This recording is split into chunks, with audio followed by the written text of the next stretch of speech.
আলাইহি ওয়াসাল্লাম এই সৃষ্টি করার লগে লগে আসমান জমিন আলোর সৃষ্টি হয় আল্লাহর ক্যাবিনেট পর্যায়ে যারা ফরিস্তা আল্লাহর অগণন ফরিস্তা তো আসমান জমিন অভাব নাই আল্লাহ তাআলা সমস্ত ভালো পায় কিন্তু এর মাধ্যম থেকে সারা থাকি বড় পাওয়ারি ক্যাবিনেট পর্যায়ে ফরিস্তা যারা আসবে আল্লাহ যে জায়গার মধ্যে আছেন আর রহমান ও আল্লাহর আরশ ইস্তাওয়া আল্লাহর আরশে আজিমত সাইয়্যদ যারা আছে এরা আপনার লোকে উপস্থিত সবার একবার সুবহানাল্লাহ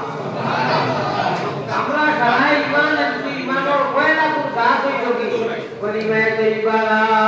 ইলাহা ইল্লাল্লাহ মুহাম্মাদুর রাসূলুল্লাহ